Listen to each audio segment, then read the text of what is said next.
seorang pejabat yang berbahaya adalah tanda tanganmu. Ketika melihat yang miskin, dia selalu siap datang membantu.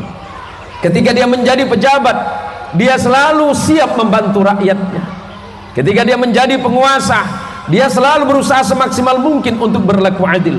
Ketika dia menjadi seorang yang dalam hal ini rezekinya dilebihkan oleh Allah, dia tidak pernah lupa berbagi kepada orang-orang yang ada di sekitarnya. Kalau hati sudah tenang, insya Allah hidup akan terasa aman. Walaupun uang tidaklah banyak, tetapi dia selalu bersyukur kepada Allah. Alhamdulillah ya Allah, Engkau menurunkan nikmat yang tiada terperi. Jangan membandingkan rezekimu dengan rezekinya orang lain, dan jangan pernah berbahagia dengan cara orang lain berbahagia. Yang kita lihat banyak uangnya, belum tentu dia orang yang paling berbahagia. Boleh jadi orang yang paling sedikit uangnya, dialah orang yang paling berbahagia di hadapan Allah. Segala sesuatu apapun jangan pernah ditakar, jangan pernah diukur dengan nilai materi duniawi semata. Tapi apa yang Allah sebutkan, wa ibadur rahmani alladzina yamsuna 'alal ardi hauna, ketika dia berjalan di atas muka bumi, dia selalu menundukkan hatinya. Assalamualaikum warahmatullahi wabarakatuh. Alhamdulillahi rabbil alamin. Alhamdulillahi wa kafa, wassalatu wassalamu ala sayyidil mustafa wa ala alihi min ahli sidqi wal wafa. Allahumma salli wa sallim wa barik ala sayyidina Muhammad, salatan taj'aluna biha min ahli al-ilmi zahiran wa batinan, wa tahsyuruna bi'ibadika as-salihin fi dunyana wa ukhrana, wa ala alihi wa ashabihi ajma'in. Wa qala Allah ta'ala azza wa jalla wa ala fi muhkamit tanzil, a'udzu billahi minasy syaithanir rajim, bismillahir rahmanir rahim, wa'tasimu bihablillahi jami'an wa la tafarraqu wa dhkuru ni'matallahi 'alaikum idh kuntum a'da'a fa'allafa baina qulubikum fa asbahtum bi ni'matihi ikhwana. Shadaqallahul azim wa sadaqa rasuluhul habibul wafiyul karim, wa nahnu ala dhalika minasy syahidin asy-syakirin, walhamdulillahi rabbil alamin. Samahatul fudala wal kurama, para alim, para allamah, para kiai, para pimpinan lembaga dan pondok pesantren, terkhusus guru mulia kita Al-Akhas Kiai Haji Badri Ar-Rafi'i rahmatullah alaih. Semoga Allah merahmati beliau, amin ya rabbal alamin. Para jamaah dan hadirin sekalian, tadi kalau panitia menyampaikan yang hadir malam ini calon bupati dan wakil bupati Kayong Utara. Kalau saya rubah saja, yang saya hormati Bupati Kayong Utara serta wakil Bupati Kayong Utara. Karena kalau berdoa itu jangan nanggung Pak Yai, tapi jangan anggap ini gratis loh. Ini jauh-jauh dari Pontianak Pak Romi. Di tangan kiri saya ini agak mahal Pak. Ini saya dapat waktu ceramah di Ketapang. Masalahnya yang kanan masih kosong. Mudah-mudahan Pak Romi bersedia. Saya minta enggak Pak, enggak. Tapi kalau enggak ngasih kan kebangetan namanya. Kalau berdoa itu jangan nanggung Pak. Teman saya yang pernah ngundang saya, Allah belum mentakdirkan Anda. Tenang, nanti jadi gubernur. Tapi jamaah udah meninggal semua. Sampian baru jadi gubernur. Malam ini saya diberkahi oleh Allah karena hadir di antara orang-orang salih. Saya yakin yang hadir malam ini semuanya calon-calon penghuni surga. khususnya ibu-ibu yang di belakang. Saya yakin ibu semuanya pasti masuk surga.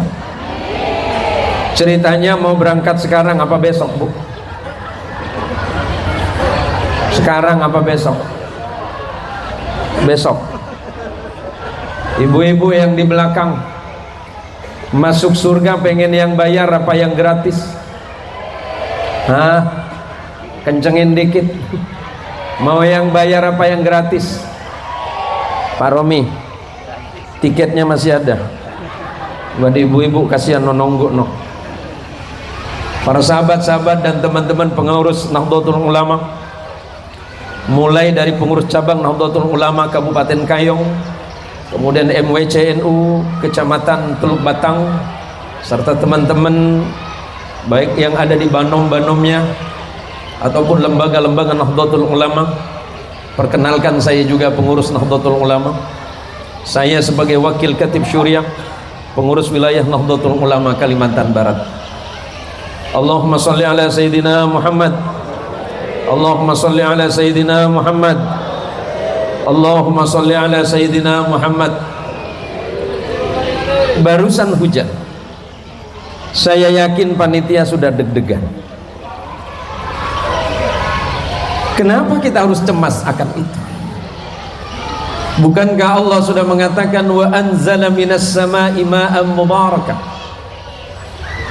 Ketika Allah menurunkan hujan dari langit, itu sesungguhnya sesuatu yang barokah. Tidak usah khawatir dengan nikmat Allah yang namanya hujan. Malah justru tadi panitia bisik-bisik mudah-mudahan hujannya lama. Kok bisa panitia? Bingkisannya sedikit Pak Kiai.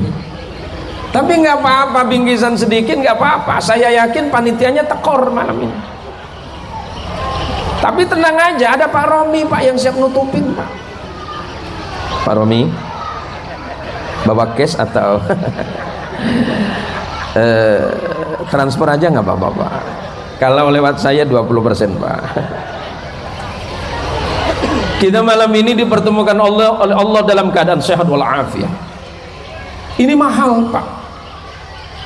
Banyak saudara-saudara kita yang uangnya numpuk, tapi malam ini sedang terbaring sakit.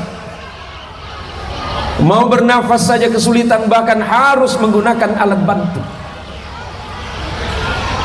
Banyak saudara kita malam ini yang tidak bisa hadir karena alasan kesehatan atau alasan-alasan tertentu. Lantas Allah bertanya kepada kita semua yang hadir, fabi ayyi ala'i rabbika tatamara? Maka nikmat Allah yang manakah yang membuatmu masih ragu-ragu kepada Allah? Apa yang menyebabkan kita masih ragu kepada Allah? Bukankah Allah sudah mencukupkan nikmat ini untuk kita? Terlebih nikmat Islam, nikmat iman, nikmat sehat dan kesempatan yang mungkin tidak semua orang Allah berikan sehat dan sempat itu sendiri. Kalau panitia merasa bahwa acara malam ini kurang sempurna, itu normal. Ada kekurangan dari sana sini, itu biasa. Sebab sahabat Umar bin Khattab pernah mengatakan, idza tammal amru badana qisuhu. Kalau sebuah perkara itu sudah sempurna, maka akan tampak kekurangan di dalamnya. Siapapun di antara kita tidak ada yang sempurna, Pak.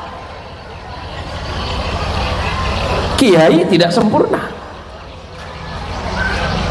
Ustadz tidak sempurna, suami pun tidak sempurna, istrimu juga tidak sempurna. Halo Bapak, Pak, Bapak, saya tanya, cinta istri apa cinta Nabi? Bingung kan?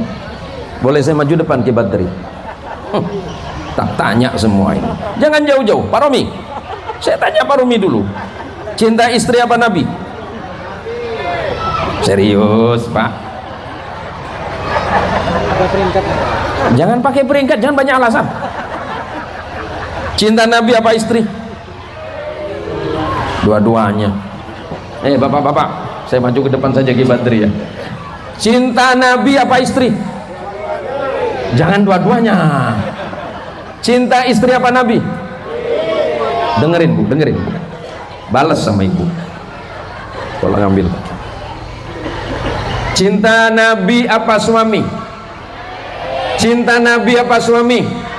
Yang kenceng cinta Nabi apa suami? Ternyata kalian sudah tidak saling mencintai. Untuk apa rumah tangga ini dipertahankan? Kalau semua orang ditanya pasti jawabannya cinta Nabi, Pak Ustadz. Kalau memang kita cinta Nabi, janji Nabi yuksharul mar'u ma'aman ahabba.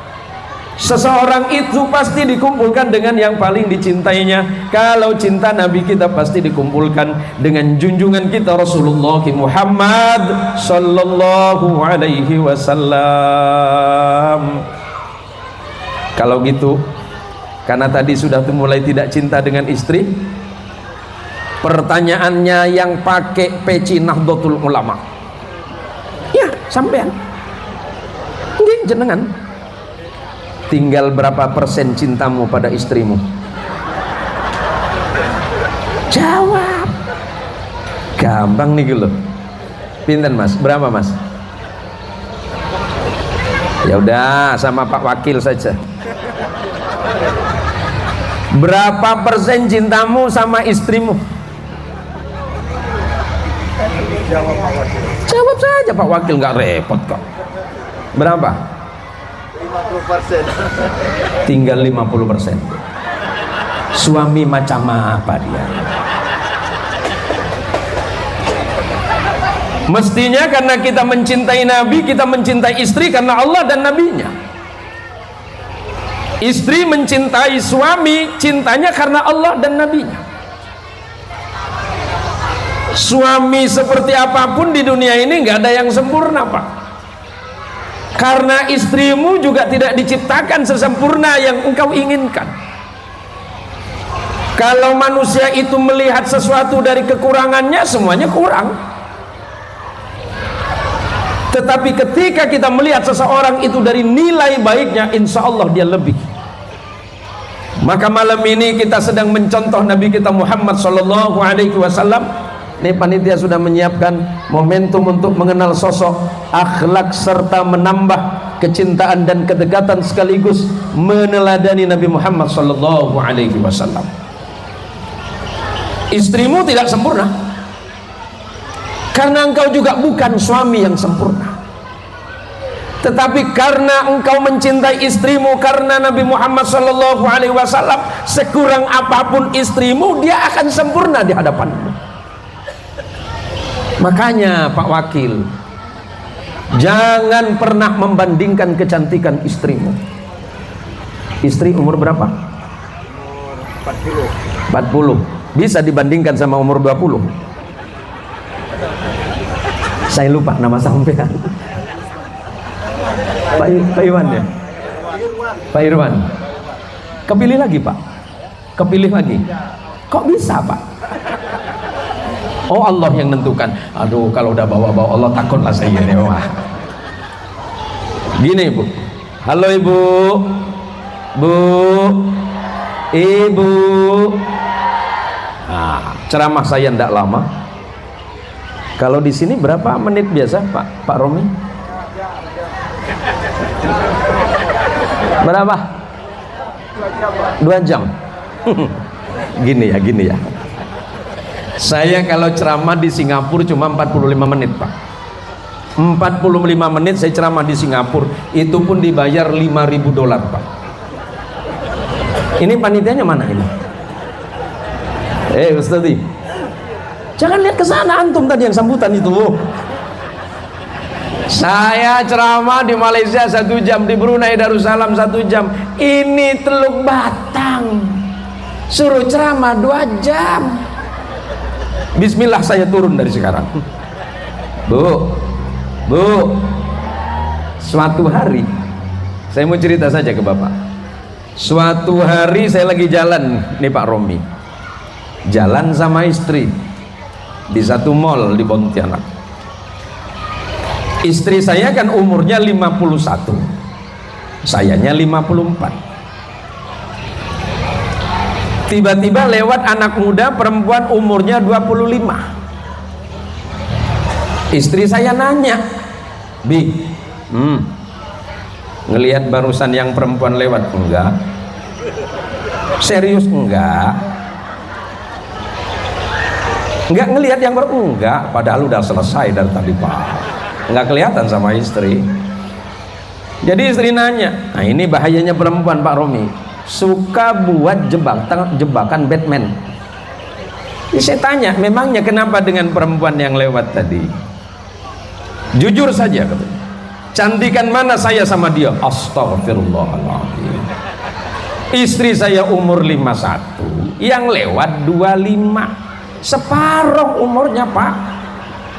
Tapi istri saya maksa-maksa.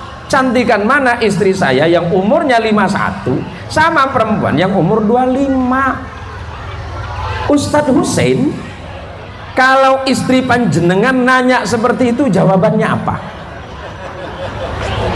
Hah? Cantik nih yang kau jawab. Pasti cantikan istri yang halal. Gayamu itu loh. Lah saya ini serba salah Pak. Jawab istri dibilang bohong, nanti jawab perempuan di sana, dia pasti saya dimarahin sama dia. Akhirnya saya bilang begini, Mi, kalau perempuan muda yang lewat itu cantiknya kelewatan, marah dia. Terus saya, Umi cantiknya sudah lewat. Jadi gitu Pak Romi, kalau jawab istri itu yang adil begitu. Perempuan yang itu memang cantik, dia kelewatan istriku. Terus saya, cantikmu sudah lewat. Marah sama saya. Dalam hati saya, Mi, kenapa Umi harus marah-marah? Kan saya sudah jujur sama Umi. Gini, dasar laki-laki buaya. Hei ibu-ibu, apa ibu pikir buaya itu jantan semua? Buaya juga yang betina banyak Pak. Allahumma sholli ala Muhammad. Malam ini kita sedang ingin menambahkan rasa cinta kita kepada Nabi Muhammad sallallahu alaihi wasallam. Suamimu bukan sosok ideal, lebih banyak kurang dibandingkan dengan kelebihannya. Ayahmu yang kamu jadikan panutan ada kekurangannya.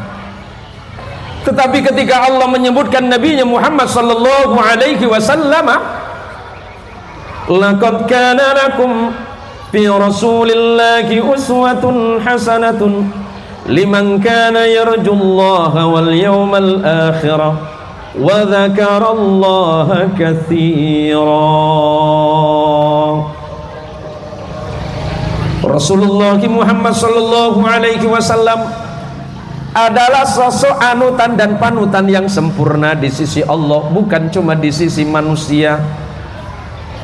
Kita ibadah tidak sempurna kalau tidak sempurna contoh Nabi Muhammad sallallahu alaihi wasallam. Seorang pemimpin yang paripurna yang ideal yaitu Nabi Muhammad sallallahu alaihi wasallam. Maka kelak kalau Pak Romi sama Pak Amru ditakdirkan oleh Allah jadi bupati dan wakil bupati, ingat contohnya hanya Nabi Muhammad sallallahu alaihi wasallam.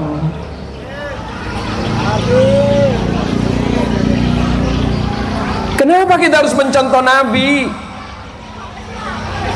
Allah Azza wa Jalla saking mencintai beliau, memuliakan beliau, menghormati beliau, belum pernah Allah itu di dalam Al-Quran memanggil Nabinya Muhammad sallallahu alaihi wasallam dengan ismul mujarrad, dengan nama langsung. Seluruh Nabi mulai dari Adam sampai Isa alaihi salatu wassalam, Allah memanggil dengan namanya secara langsung. Ketika Allah memanggil Adam, ya Adam, ya Adam askun anta wa zawjukal jannah. Ketika Allah memanggil Idris alaihi salatu wassalam, Allah memanggilnya dengan kata ya Idris. Ketika memanggil Nabi Nuh, Allah mengatakan ya Nuh. Ketika memanggil Ibrahim, ya Ibrahim. qad saddaqta ru'ya. Ketika memanggil Musa, Allah cukup mengatakan ya Musa. Ketika memanggil Yahya alaihi salatu wassalam, Allah menyatakan ya Yahya khudil kitaba biquwwah. Ketika memanggil Isa alaihi salatu wassalam, Allah memanggil ya Isa. Tetapi ketika memanggil kekasihnya Rasulullah Muhammad sallallahu alaihi wasallam, Allah tidak memanggil dengan nama ya Muhammad. Tadi yang dibacakan oleh dua qari itu, ya ayyuhan nabiyyu inna arsalnaka syahida wa mubashshira wa nadhira. Allah tidak memanggil namanya langsung, tetapi Allah memanggil ya ayyuhan nabiyyu. Ada kalanya Allah memanggil ya ayyuhar rusul, ada kalanya Allah memanggil ya ayyuhal muzammil, ada kalanya Allah memanggil ya ayyuhal mudzatsir. Ini menunjukkan apa? Betapa Allah sangat memuliakan dan mengagungkan sosok kekasihnya yang bernama Muhammad sallallahu alaihi wasallam. Bagaimana mungkin kita umatnya yang hari ini kita mencintai beliau, tidak menghormati, tidak memuliakan dan mengagungkannya dalam salawat setiap saat, setiap waktu, setiap kesempatan. Orang yang selalu mencintai pasti akan ingat akan orang yang dicintainya. Ada satu kata yang sederhana dalam bahasa Arab, "Lau hubbuka shadiqan fata'tah, fa innal muhibba liman yuhibbu muti." Kalau memang cintamu cinta yang benar dan bukan cinta yang palsu, tunjukkan. Dengan apa? Ketaatan. Kepada siapa? Kepada orang yang kau cintai. Sebab orang yang sedang mencintai sesuatu, pasti dia akan patuh kepada yang dicintainya. Kalau kita cinta Allah, pasti patuh kepada perintah Allah. Kalau kita cinta Rasulullah Muhammad sallallahu alaihi wasallam, pasti kita akan patuh dan taat kepada perintah Nabi kita Muhammad sallallahu alaihi wasallam. Allahumma shalli ala Muhammad. Lantas selalu timbul pertanyaan, kenapa kita bermaulid? Kenapa kita berkumpul? Kenapa kita selalu bersama di setiap bulan Rabiul Awal? Padahal dalam kalender Islam Rabiul Awal nyaris tidak dikenal. Pada awal mula dalam kalender Islam yang 12 bulan itu, hanya 4 bulan semata yang selalu diingat dan diagungkan. Pertama, Dzulqa'dah, kedua Dzulhijjah, ketiga Muharram, dan yang keempat bulan Rajab yang sering disebut dengan Ashhurul Hurum atau bulan-bulan yang diharamkan oleh Allah. Bulan Rabiul Awal tidak dikenal, tetapi ini menjadi dikenal dan sangat dibanggakan oleh umat Islam setelah lahirnya Nabi kita Muhammad sallallahu alaihi wasallam tepat di bulan Rabiul Awal ini.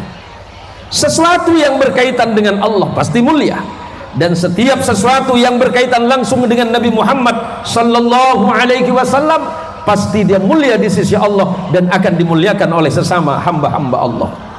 Oleh karenanya para jamaah sekalian yang dirahmati Allah, perjalanan saya dari kota Pontianak tadi, sepanjang perjalanan memang ke kota Kayong ini, di Kabupaten Kayong ini mungkin saya sudah ke-6 atau ke-7 kalinya, tapi di masjid ini saya baru pertama malam ini ketemu. Mudah-mudahan yang hadir malam ini semuanya mendapatkan ampunan dan rahmat dari Allah Subhanahu wa taala, mendapatkan tatapan syafaatul uzma dari Nabi kita Muhammad sallallahu alaihi wasallam.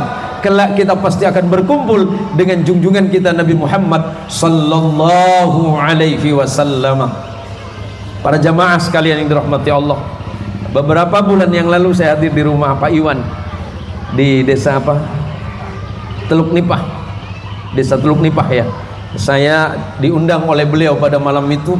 Mungkin sebagian ada jemaah yang pernah ketemu, atau sebagian mungkin pernah menonton saya melalui media sosial, baik itu Facebook, YouTube, Instagram, TikTok, ataupun yang lain-lainnya. Kenapa saya muncul dakwah di sana ke Badri? Karena terlalu banyak konten-konten yang isinya nyaris tidak bermanfaat. Maka bismillah saya hadir. Mudah-mudahan dakwah yang saya sampaikan melalui media itu, walaupun tidak banyak menghadirkan manfaat, setidaknya mengurangi sesuatu yang mudarat di dalamnya. Karena saya yakin dan percaya sekecil apapun yang saya sampaikan dengan niat dan tujuan saya tidak mengajar saudara, saya tidak sedang membimbing saudara, tapi saya sedang mengingatkan diri saya sendiri, karena Allah mengingatkan watawasau bil haqqi watawasau bis sabr. Kita saling ingat mengingatkan dalam kebenaran dan takwa, dan saling ingat mengingatkan di dalam kesabaran di jalan Allah. Semoga keluarga kita yang di rumah diberikan kesehatan oleh Allah Subhanahu wa taala. Anak-anak kita yang hadir jadi anak yang salih dan salihah. Dan ingat, masjid ini sudah sungguh sangat luar biasa. Sudah berapa tahun masjid ini dibangun, Kiai, yang pembangunan ulang? Sudah 2 tahun. Sudah 2 tahun. Ini masjidnya sudah cantik luar biasa seperti ini. Ini kayak bukan masjid kecamatan ini. Masjidnya sudah bagus. Mudah-mudahan jamaah subuhnya juga bagus. Saya yakin masjid kita ini kalau subuh penuh seperti ini. Tapi saya dengar tadi, Pak Imam, bagaimana jamaah subuh kita di masjid ini? Luar biasa Pak Kiai. Penuh sampai di luar semua. Penuh sampai di luar semua. Sebab kata Nabi sallallahu alaihi wasallam, rakaataini minal fajri khairun minad dunya wa ma fiha. Salatmu yang 2 rakaat waktu subuh lebih baik dibandingkan dengan dunia dan segala isinya. Tuh, imam masjid kita yang mana ini? Boleh saya tes, Pak? Ini sebelum tes masuk surga, Pak ya. Ismukum, nama Anda siapa? Abdul Qadir. Pak Abdul Qadir, jawab yang jujur. Ini depan masjid tak boleh bual ya. Dosa banyak nanti. Pak Abdul Qadir, seandainya besok subuh Tuan Haji sudah depan pintu, sampai pada kalimat azan, as-salatu khairum minan naum. Tiba-tiba ada yang telepon, assalamualaikum Pak Imam. Waalaikumsalam. Ya Pak, uang yang 10 miliar silakan ambil sekarang Pak. Pertanyaannya, Pak Imam tetap sholat subuh atau ngambil 10 miliar? Wah, bingung kan? 10 miliar apa sholat subuh? Karena saya sudah tua. Sholat subuh? Yakin? Kalau nggak mau saya kasih Pak Romi, Pak. Pak Romi, tetap sholat subuh atau ambil 10 miliar? Dua-duanya. Mana bisa? Ambil aja 10 miliar buat kampanye, Pak.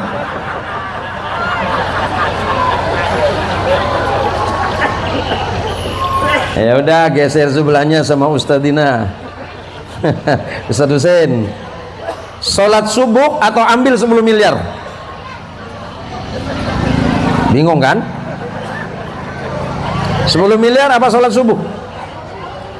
10 miliar, memang mata duitan dia. Lah nggak aneh Pak, wong Kanjeng Rasulullah Muhammad sallallahu alaihi wasallam niku sampun ngendikan toh Pak. Ini tiang Jawi wonten nggih? Wonten nggih? Ada orang Jawa juga? Oh ada nggih. Tiang pundi Pak? Jenengan tiang pundi? Wancang coba tuh. Maduranya ada ya? Ya wis.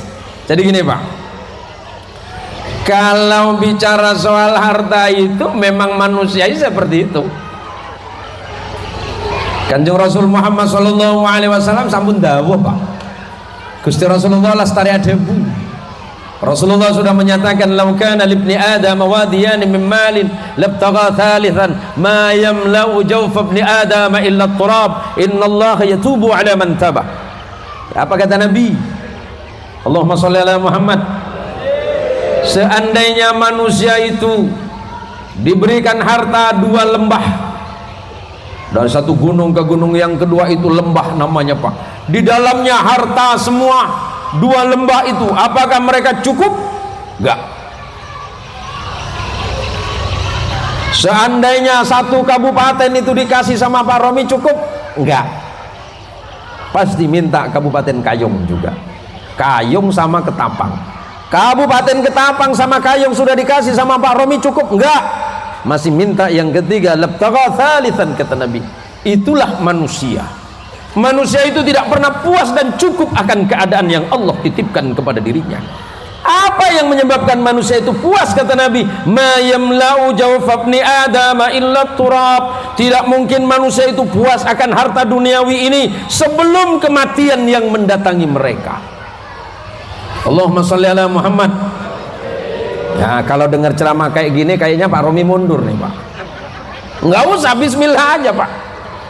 Dengan niat dan tujuan mengabdi kepada Allah melalui jabatan. Tapi ingat pesan sahabat Umar bin Khattab, calon-calon pemimpin di masa yang akan datang.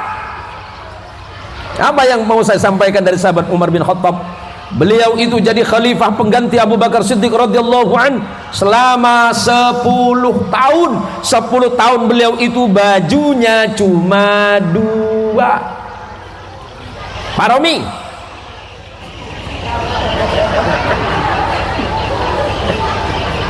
Bupati kita masih muda, Pak. Oh ya, istrinya berapa, Pak? Kan cuma nanya, Pak. 1. Terus yang diakad sama saya nomor berapa itu? Pak Romi, nggak mesti sampean harus jadi miskin, nggak mesti. Karena itu nggak mungkin. Tetapi yang dimaksud oleh Umar bin Khattab radhiyallahu taala anhu wa arda, bahwa sayyidul umam khadimuhum. Kata Umar bin Khattab, setiap pemimpin umat harus melayani umat, bukan minta dilayani. Paham? Paham Pak Romi? Memimpin harus melayani, bukan minta dilayani. Saya nggak berani ceramah banyak-banyak sama Pak Romi, Pak.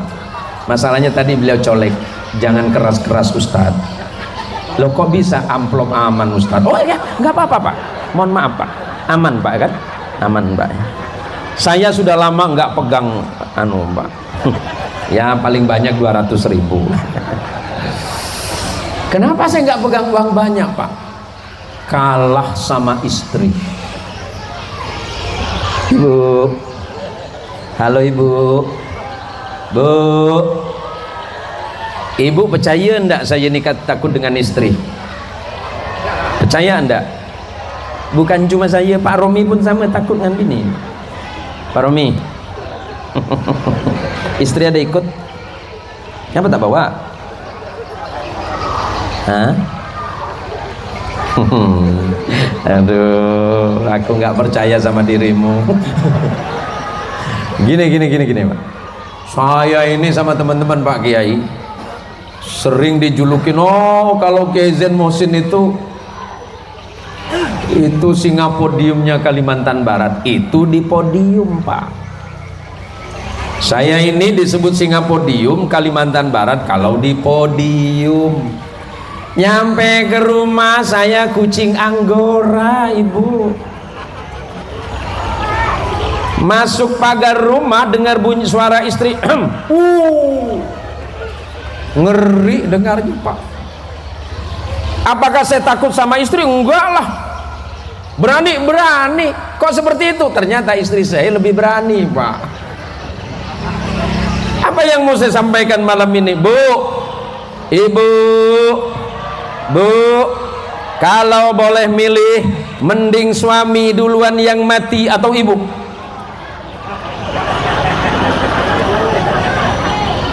Oke, Badri. Kapan lagi ngerjain kiai, Pak? Jarang-jarang ngerjain kiai besar, Pak. Ya Bu ya, mending ibu nyai meninggal duluan atau kiai? Ya, yang baru. Siapa tak tahu yang lama? Semoga Allah merahmatinya, amin. Yang Anda maksud yang baru nih. Pilih mana? Bila lagi ngerjain kiai, Pak?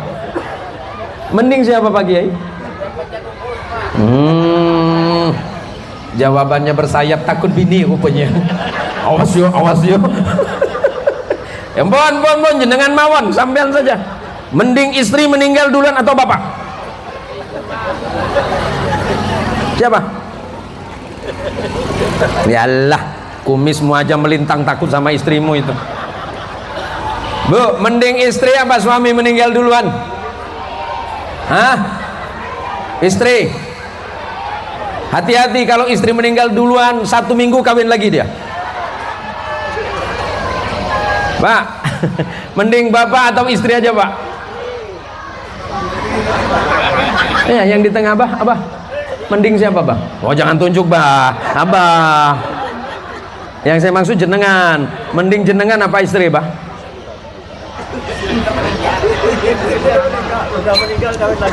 Udah meninggal kawin lagi. Udah nikah lagi.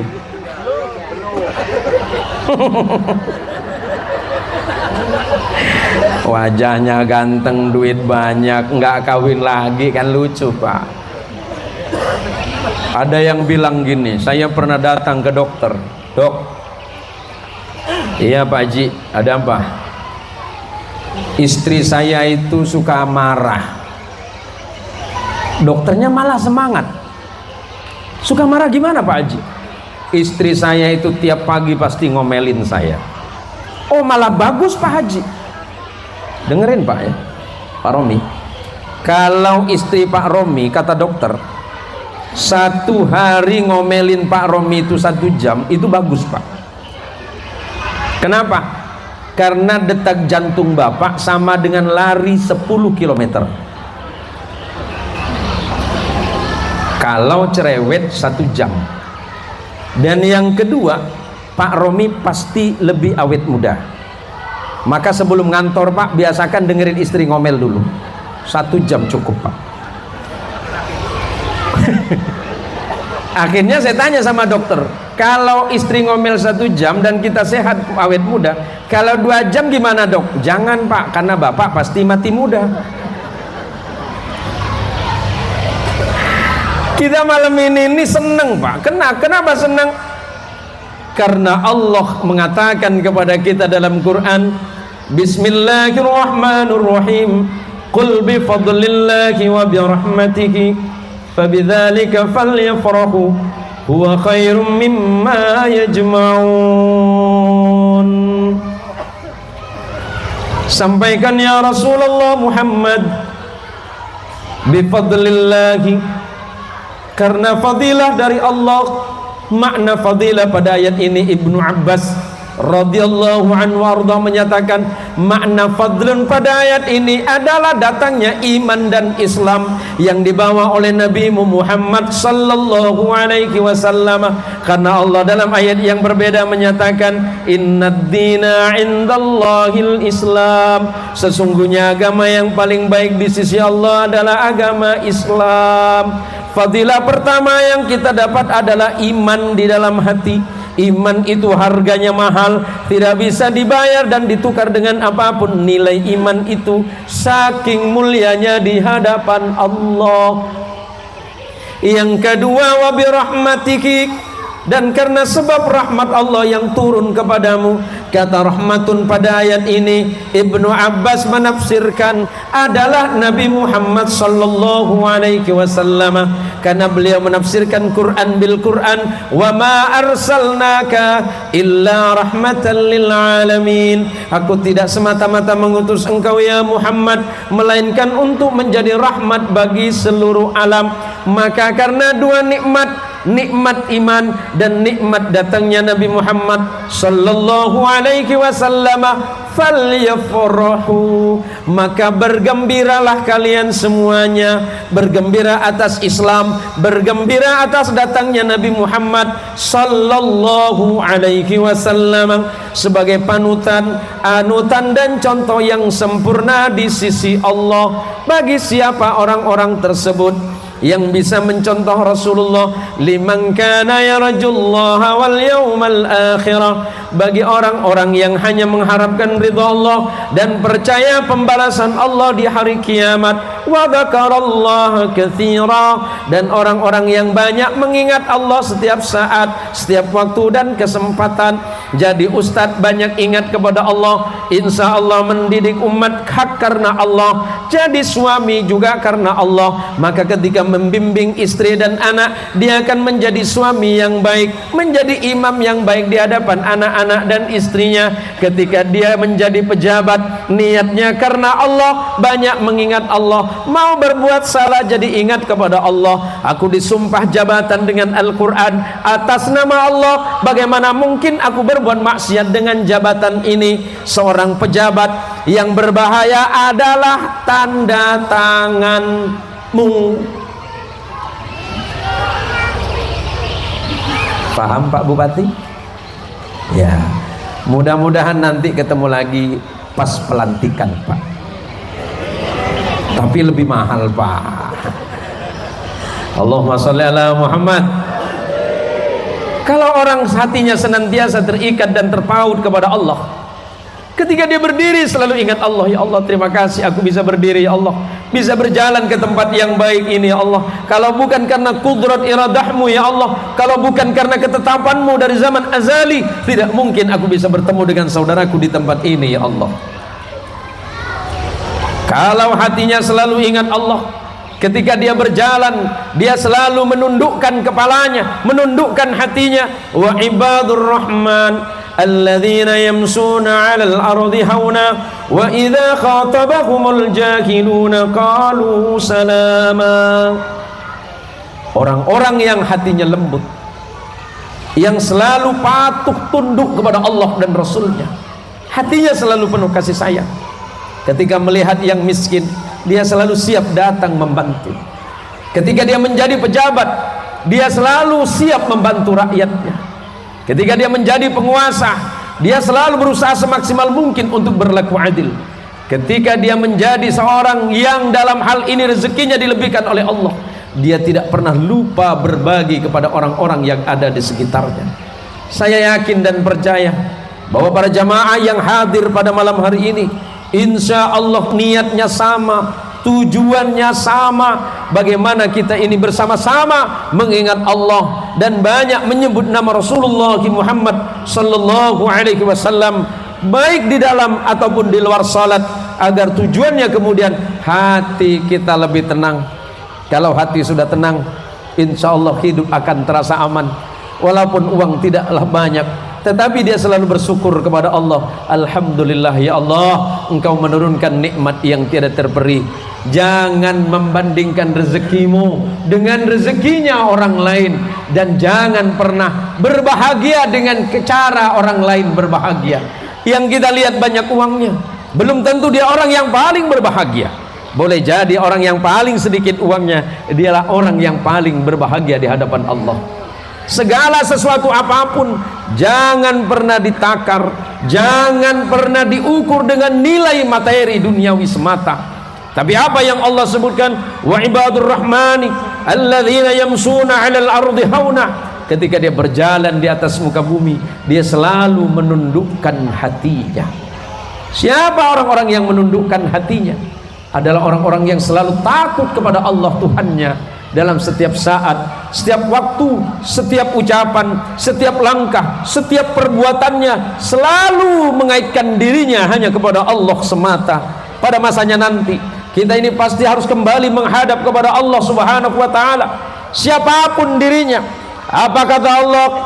Afahasibtum annama khalaqnakum abatha wa annakum ilaina la turja'un. Hei orang-orang Teluk Batang, kata Allah.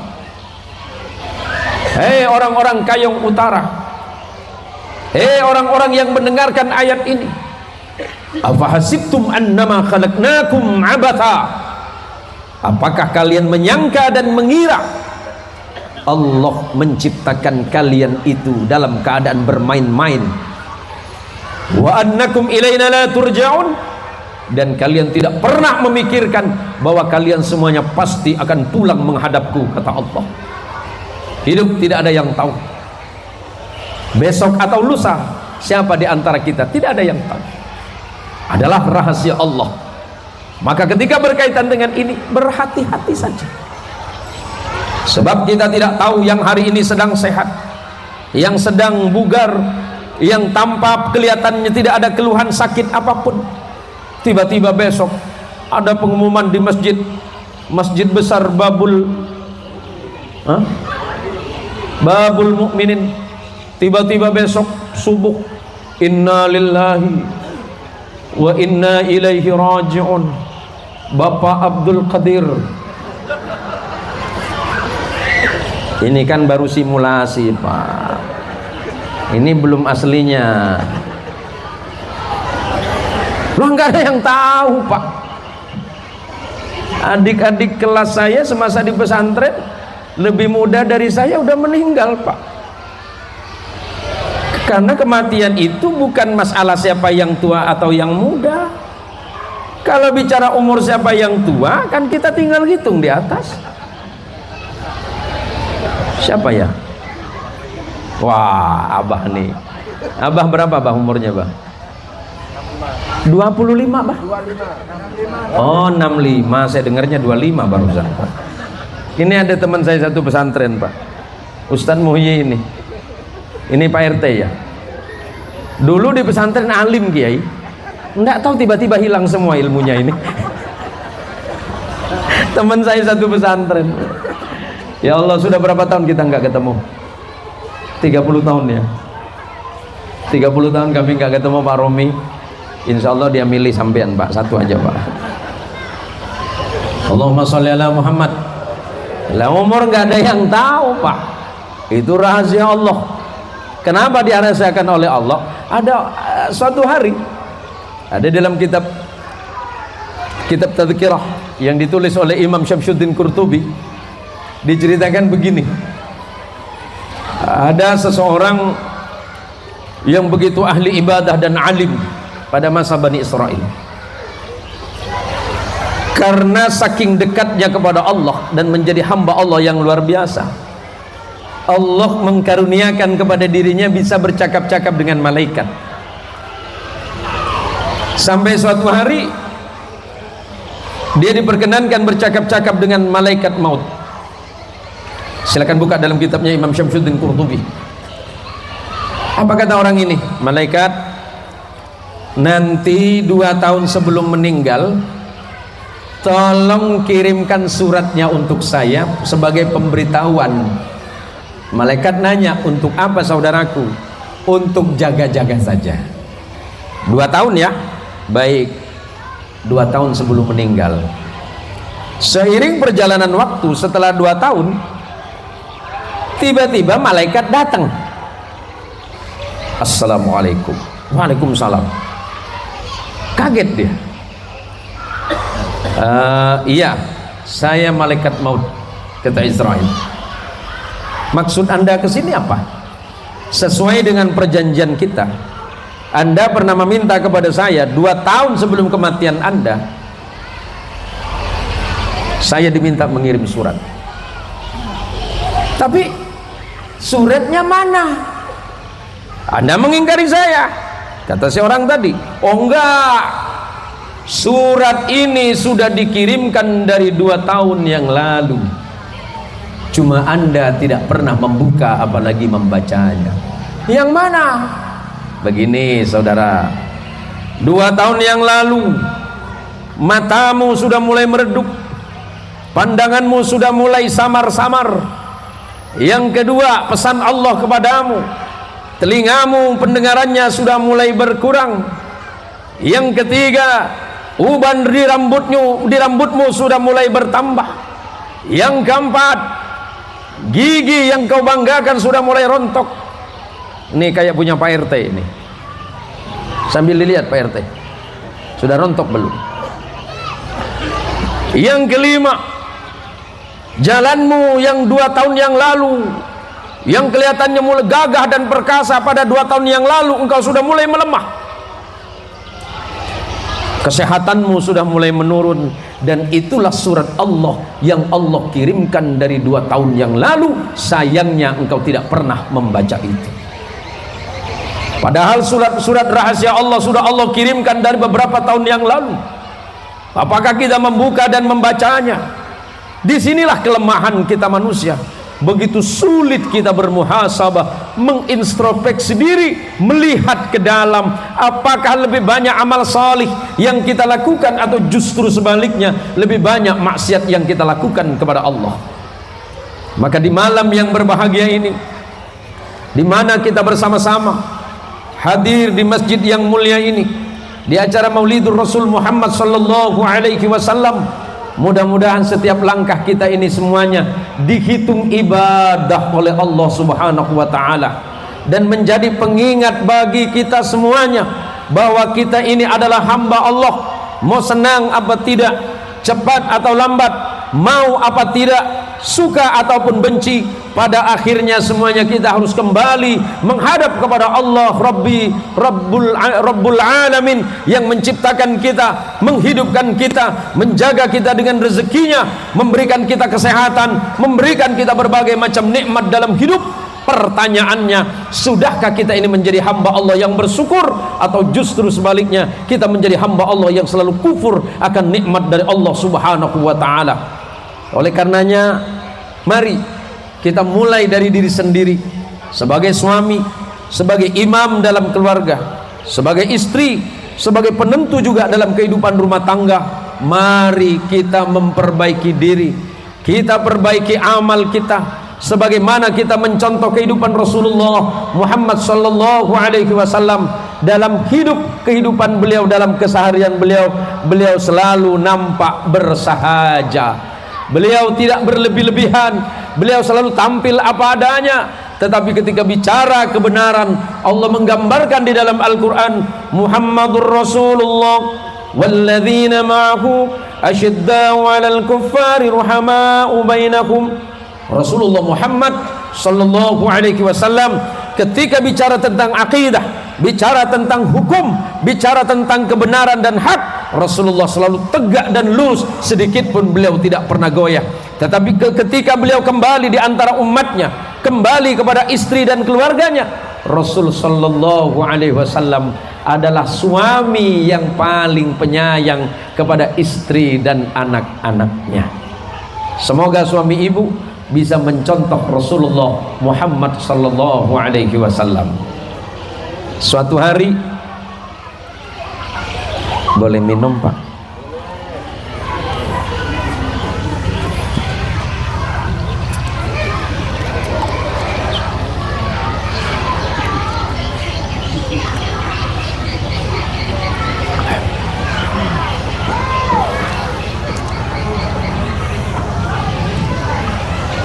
Allahumma salli ala Muhammad, Allahumma salli ala Sayyidina Muhammad, Allahumma salli ala Sayyidina Muhammad. Suatu hari ada seorang ibu-ibu datang kepada Nabi mengadukan suaminya. Dengerin Bu ya. Ibu ini berkata kepada Nabi, ya Rasul, bolehkah aku mengadukan suamiku kepadamu? Boleh, kata Nabi. Apa yang kau ingin adukan tentang suamimu? Anu ya Rasul, bolehkah aku mengambil uang suamiku tanpa izin? Kalau kata ibu macam mana? Hah? Boleh ndak mak ngambil uang suami tanpa izin lagi? Boleh. Kalau kata bapak? Boleh ke tak?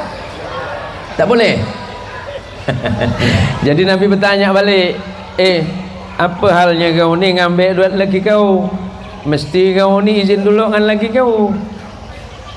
Ibu ini menjawab, anu ya Rasulullah, suamiku itu pelit. Kok bisa? Iya ya Rasul, kalau kata orang Kayong, orang Teluk Batang, laki saya itu pelit, kikir, bakhil, kedekut, apa lagi? Mana Pak? Nak balik ke apa Pak? Oh iya tak apa Pak, saya tunggu balik ya. Suami saya itu pelit, kikir, bakhil, kedekut, garam, tuku. Orang sini kata apa Pak kalau pelit tu? Pelit tingkat dewa. Ada sengkek ya. Sengkek, orang kata sengkek.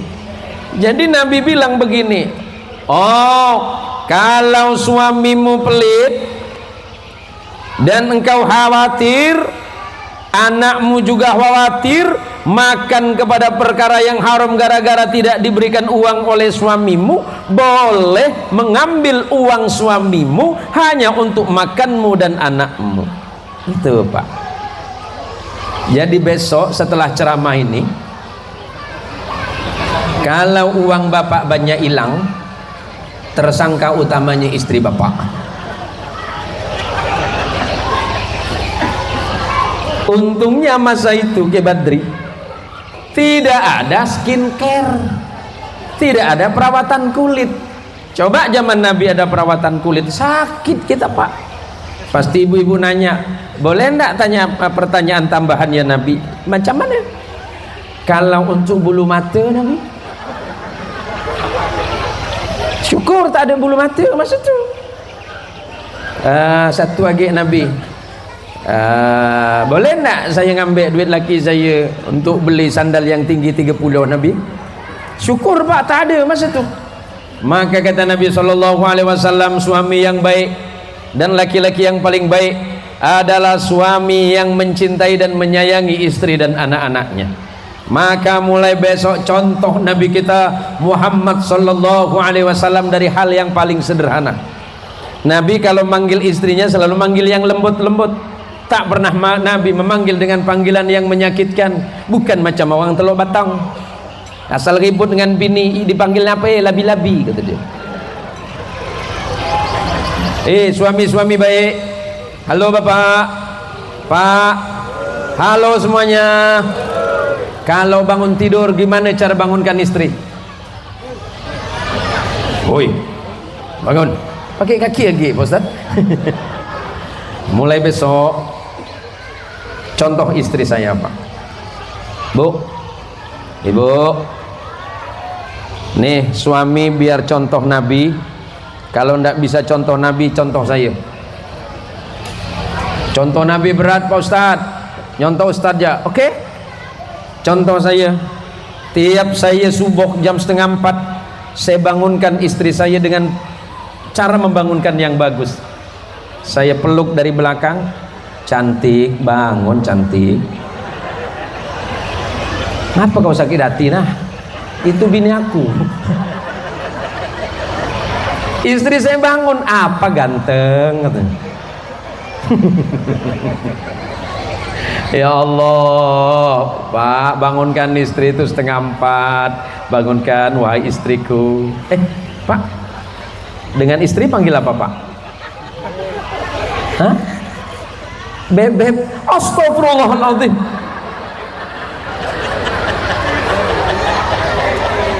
Ternyata Teluk Batang ada bebek juga ya. Ya Allah, tahu gini saya tak datang sini ini. Panggil istrimu dengan panggilan sayang, bukan dengan panggilan yang aneh-aneh. Jangan bandingkan istrimu dengan istri orang lain. Sama dengan istri, jangan bandingkan suamimu dengan orang lain. Allah menciptakan dia khusus untukmu. Istrimu tidak sempurna, tapi kekurangan istrimu engkau yang harus menutupinya. Pun juga sebaliknya, suamimu bukan suami yang sempurna, tapi ingat kekurangan suamimu harus engkau yang tutupi. Karena rumah tangga itu saling melengkapi, bukan saling mengurangi. Allahumma sholli ala Muhammad, Allahumma sholli ala Sayyidina Muhammad.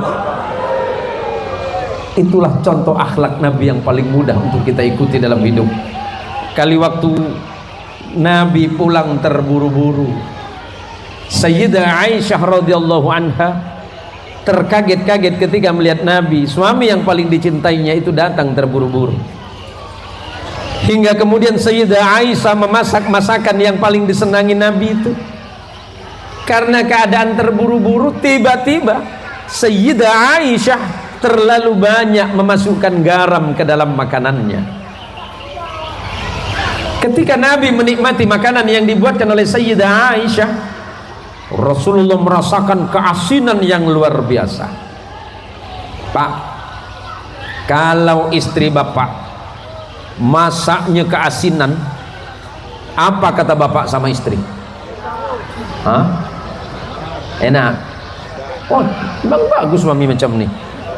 Yang depan nih, kalau istrimu masak keasinan, apa yang kita sebut dengan istri? Itu kau belum apa-apa nak kawin lagi. Inilah tak sanggupnya seorang tolok batang nih. Nabi ingin menasihati Aisyah, tapi caranya indah. Caranya indah. Apa kata Nabi? Ditanya oleh Aisyah, ya Rasulullah, bagaimana dengan makananku? Apa kata Rasulullah? Ya Aisyah, makanan ini adalah makanan yang terenak yang pernah aku nikmati. Tapi Nabi ingin ngajak Aisyah, sini Aisyah, karena engkau yang masak akan terasa enak dan indah kalau aku menikmatinya bersamamu. Jadi biar Aisyah tahu kalau makanannya itu asin. Cobalah orang Teluk Batang balik dari tempat kerja, habis kerja sawit, nengok bini masih pakai daster, makan masakan asin. Apa kata dia? Asal kau tengkuyong, sini kau. Bini dipanggil tengkuyong, ini kau tengkuyong. Pak, istrimu itu terlampau mencintaimu hingga ketika melihat dirimu dia terkesima dan terpesona hingga dia tidak bisa membedakan mana gula sama garam. Paham Pak? Maka kalau istrimu masak terlalu asin, panggil istrimu, ajak dia makan bersama, biar tahu bagaimana pahitnya hidup ini. Ketika Sayyidah Aisyah kemudian disadari makanan ini, betapa kagetnya Sayyidah Aisyah. Ya Rasulullah, ya Habibi, ya Habibi, ya Habibi, maafkan kelalaian saya. Aku tadi terburu-buru karena melihatmu ya Rasul, hingga kemudian aku tidak bisa membedakan mana garam dan mana yang lainnya Rasul. Apa kata Rasulullah? Ya Aisyah istriku, makanan ini memang terasa asin, tapi ketika aku makan bersamamu, asinnya terasa hilang ya Aisyah. Tuh, bukan macam kau. Rasulullah selalu memuji istrinya, tidak pernah Rasulullah membuat hatinya merasa tersakiti. Bu, laki ibu macam mana? Hah? Kalau masakan terlalu ini terlalu asin, apa kata laki yo? Hah? Contoh Nabi tidak pernah memarahi istrinya karena hal-hal yang tidak penting. Rasulullah itu keras dalam keluarga itu kalau sudah menyangkut akidah kepada Allah Subhanahu wa taala. Allahumma sholli ala Muhammad, Allahumma sholli ala Sayyidina Muhammad. Saya berharap ibu-ibu yang hadir malam ini bisa menjadi bagian penentu masa depan Kabupaten Kayong Utara. Melalui apa? Didik anak-anak, anak salih dan salihah akan lahir dari seorang ibu yang salihah. Anak yang salih dan salihah akan lahir dari ayah yang salih. Sebab ulama mengatakan salahul ab sababun li abna'is salih. Orang tua yang salih akan menjadi sebab anaknya menjadi anak yang salih dan salihah. Bagaimana mungkin ayah mengajak anaknya salat sementara anak tidak pernah memperhatikan ayahnya sedang sholat? Bagaimana mungkin kita akan membimbing anak kita baca Quran sementara anak kita tidak pernah melihat kita membaca Quran? Bagaimana mungkin anak kita mencontoh kita dalam kebaikan sementara kita jauh dari kata baik? Maka hal yang paling penting malam ini, mumpung di sini ada pondok pesantren dekat dengan tempat kita, masukkan anaknya ke pesantren biar dididik dengan agama yang lurus, yang benar, yang sesuai dengan ajaran Rasulullah Muhammadin sallallahu alaihi wasallam dan sesuai dengan akhlak-akhlak sebagaimana yang dicontohkan oleh Nabi yang sangat kita cintai, yakni Rasulullah Muhammadin sallallahu alaihi wasallam. Pertemuan malam ini Saya juga mengucapkan terima kasih untuk seluruh remaja masjid. Ini saya yakin bahwa acara ini di samping panitia dan juga ada remaja masjid. Hei anak-anak muda Kabupaten Kayong Utara ini, yang saya lihat ini santri-santri dari Pondok Pesantren Nurul Hasani, Kecamatan Teluk Batang. Apa pesan Imam Syafi'i kepada kita semuanya anak-anak muda? Hayatul fata wallahi bil ilmi wat tuqa idza lam yakun la i'tibara li dzatihi. Hai anak muda, demi Allah kehidupan anak muda tergantung kepada dua hal. Pertama, imannya kepada Allah serta ketakwaannya kepada Allah Subhanahu wa taala. Jika anak muda tidak memiliki iman yang kuat serta ketakwaan yang baik, maka niscaya di masa depan anak-anak ini tidak punya jati diri dan tidak memiliki masa depan yang baik. Untuk menentukan itu, masukkan anak kita ke pondok pesantren agar mereka dapat mempelajari ilmu-ilmu Allah, belajar Al-Quran, belajar hadis, belajar fiqih, serta belajar akhlakul karimah, yang agar dalam kehidupan sehari-hari sungguh-sungguh dapat mengaplikasikan dan dapat menyerap nilai serta membuktikan apa yang telah dia pelajari sebagaimana yang telah dicontohkan oleh Nabi kita Muhammad sallallahu alaihi wasallam. Jangan khawatir, insyaallah Pondok Pesantren Nurul Hasani akan mencetak anak-anak muda, generasi muda Islam yang beriman, yang bertakwa, yang memiliki ilmu serta wawasan dan pengetahuan yang baik, agar kabupaten-kabupaten yang lain termasuk Kabupaten Kayong Utara di masa yang akan datang akan menjadi kabupaten percontohan. Saya berharap dan hanya meminta kepada Allah, siapapun yang terpilih, terlebih yang hadir pada malam hari ini, Anda memimpin di masa yang akan datang, jangan lupa untuk menitik beratkan salah satunya adalah membangun moralitas, membangun akhlak, membangun peradaban umat, khususnya peradaban umat Islam yang ada di Kabupaten Kayong Utara, agar Kayong Utara menjadi tanah baldatun thayyibatun wa rabbun ghafur, tanah yang dirahmati Allah, tanah yang mendapatkan ampunan Allah, kabupaten yang diridhai oleh Allah dan dicintai oleh Rasulullah Muhammad sallallahu alaihi wasallam. Maka insyaallah bupati ke depan akan ditolong oleh Allah. Tapi kalau bupati tidak mau menolong agama Allah, jangan harap Allah menolong dalam perjuangan kepemimpinannya di masa-masa yang akan datang. Oleh karenanya saya hanya menitip ini kepada Pak Romi. Saya yakin Pak Romi insya Allah sangat berpengalaman. Saya tidak sedang memuji beliau Pak, enggak. Saya kenal dengan beliau cuma satu kali apa dua kali Pak? Satu kali Pak ya, berarti dua kali dengan ini. Waktu itu Bapak nitip saya 10 juta Pak.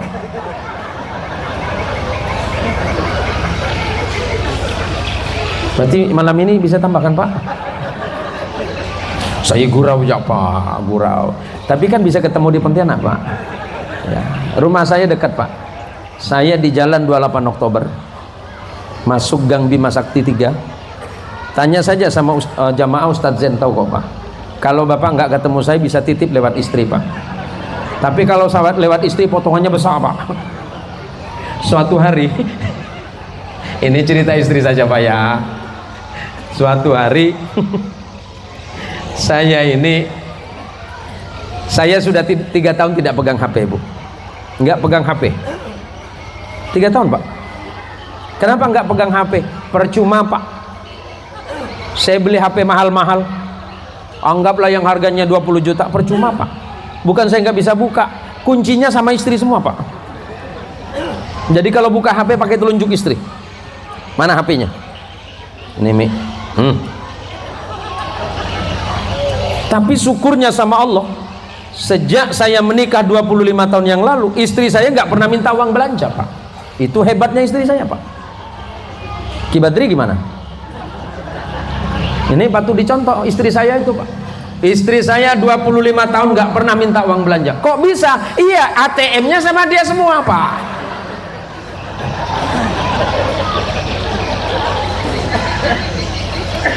Allahumma sholli ala Muhammad. Sebenarnya saya agak kurang sehat tenggorokan saya ini, tapi saya ngelihat bapak-bapak ini tambah sehat saya ini. Jadi nanti insya Allah ceramahnya selesai jam 5 subuh Pak ya. Allahumma sholli ala Muhammad, Allahumma sholli ala Sayyidina Muhammad. Nih santri, pesan Nabi Ibrahim alaihi salatu wassalam 5.000 tahun yang lalu untuk Anda. Nabi Ibrahim itu datuk moyangnya Rasulullah Muhammad. Dari mana jalurnya? Nabi Muhammad itu dari jalur Ismail. Ismail itu putranya Ibrahim. Ibrahim biasanya disebut dengan Abraham. Ibrahim bin Azar bin Nahur bin Ra'u bin Falih bin Abir bin Nabi Salih alaihi salatu wassalam. Nabi Salih bin Arfashad, Arfashad bin Syam, Syam bin Nabi Nuh, Nabi Nuh bin Lamih bin Matus Salih bin Nabi Idris bin Yarid bin Mihlai bin Kinan bin Ahnus bin Anwas bin Sis bin Nabi Allah Adam alaihi salatu wassalam. 5.000 tahun yang lalu Nabi Ibrahim sudah pesan untuk santri. Apa pesannya untuk santri? Alal akili ayyakuna arifan bi zamanih mustaqbilan fi sya'nih wa arifan bi rabbih. Apakah Nabi Ibrahim orang Arab? Bukan. Nabi Ibrahim bukan orang Arab. Nabi Ibrahim itu orang Irak. Irak itu dulu disebut dengan Babilonia atau Mesopotamia. Nabi Ibrahim bukan Arab, tapi menikah dengan perempuan Arab yang berasal dari Palestina yang bernama Hajar. Hajar punya istri, Hajar dinikahi oleh Ibrahim karena hadiah dari istri yang pertama. Nabi Ibrahim punya istri namanya Sarah, berasal dari Mesir yang melahirkan anak Ishak. Tapi berpuluh-puluh tahun nggak punya anak karena saking cintanya Sarah kepada Ibrahim. Nah ini Pak, kalau istri yang baik itu seperti itu. Jadi Ibrahim ditanya, wahai suamiku Ibrahim, kata Sarah, baik, ada apa? Engkau sudah lama menikah denganku, tapi ternyata sampai hari ini aku belum bisa memberikanmu keturunan. Enggak apa-apa, kata Nabi Ibrahim. Oh enggak bisa suamiku, maukah engkau menikah lagi? Itu kata Sarah. Pak Romi pernah ditanya seperti itu Pak? Ki Badri pernah? Haji Abdul Qadir pernah ditanya? Pak Wakil pernah ditanya? Wah berat Pak. Apa kata Nabi Ibrahim? Enggak apa-apa Sarah, walaupun engkau masih belum punya anak, suatu waktu Allah pasti engkau dikaruniai anak. Enggak usah khawatir.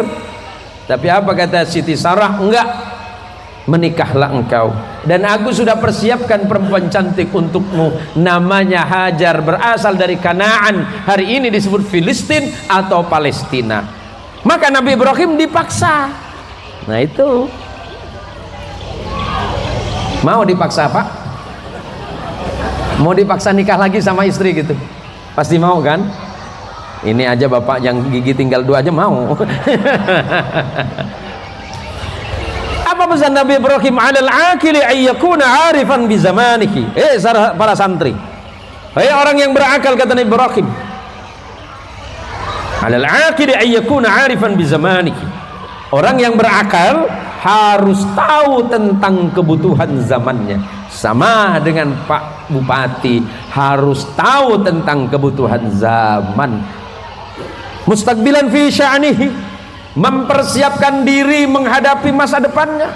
Tapi jangan lupa wa arifan bi rabbih. Sehebat apapun, secerdas apapun kalian, kata Nabi Ibrahim, jangan sampai lupa siapa Allah Tuhan kalian. Pelajaran sederhananya adalah cari ilmu pengetahuan, cari pengetahuan untuk dapat merubah keadaan di masa depan yang akan baik. Karena apa? Hari ini anak-anak muda kita, sebagai penutup, Indonesia mengalami krisis dimensi moral.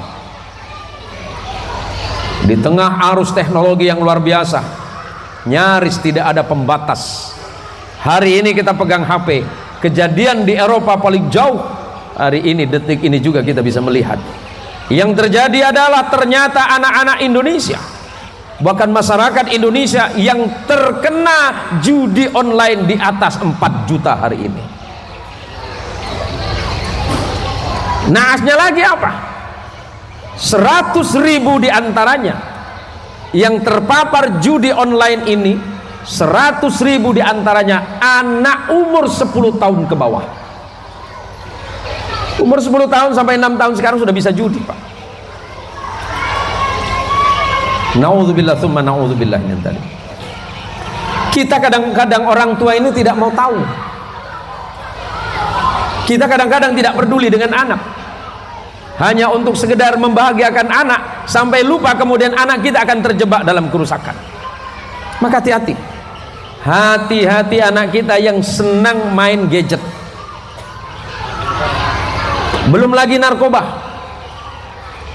Narkoba itu salah satu terbesar nomor 3 di dunia itu Indonesia, setelah Kolombia dan Meksiko.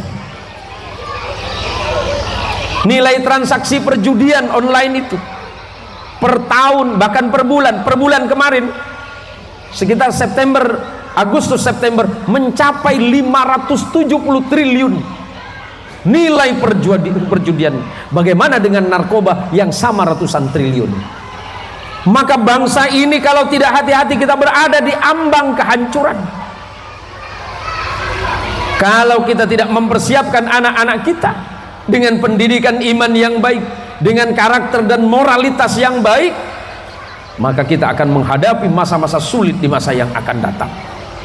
Oleh karenanya, benteng kita adalah keluarga, di mana keluarga harus semuanya peduli. Jangan sebentar-bentar nengok anak, cuma tengok, oh aman anak saya, dia tidak kemana-mana. Memang anak kita tak kemana-mana, tapi hati-hati, di tangan dia nih yang buat dia kemana-mana. Paham, Bu? Saya tengok di kota saya, khususnya kota Siantar, anak-anak muda itu jam 4, jam 5 subuh tak balik-balik. Jam 4, jam 5 subuh tak balik dia ke rumah. Lupa dia dengan kawan udah main depo. Bang, Kayong nih depo paling kecil berapa, Bang? Wah, ini tidak terpancing, berarti tak tahu nih. Hati-hati, hati-hati, Bu, hati-hati, Pak. Kalau anaknya sudah asik dengan gadget, asik dengan HP, hati-hati, mereka sudah masuk jebakan itu. Dan yang kedua, narkoba.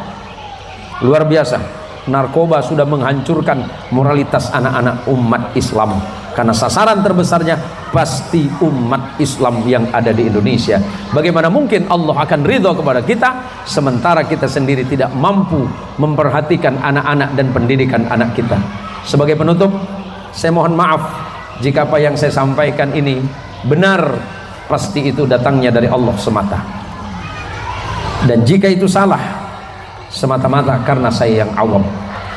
Semoga Allah Subhanahu wa taala memberikan rahmat dan ampunan bagi kita semuanya, serta kita dapat mencontoh akhlak serta pribadi junjungan kita Rasulullah Muhammad sallallahu alaihi wasallam di masa-masa yang akan datang, agar Kabupaten Kayong Utara Allah jadikan sebagai tempat yang nyaman, tempat yang aman dan penuh dengan ketenangan. Inilah yang dapat saya sampaikan. Mohon maaf sebesar-besarnya kepada para kiai, terkhusus kepada Abu Ya Badri Ar-Rafi'i, kemudian kepada Pak Romi, serta kepada para pejabat-pejabat daerah yang mungkin hadir pada malam hari ini. Ini saja yang dapat saya sampaikan. Mudah-mudahan kita senantiasa berada dalam naungan ridha Allah Subhanahu wa taala. Hadanallahu wa iyyakum ajma'in. Wallahul muwaffiq ila aqwamit thoriq. Wassalamualaikum warahmatullahi wabarakatuh.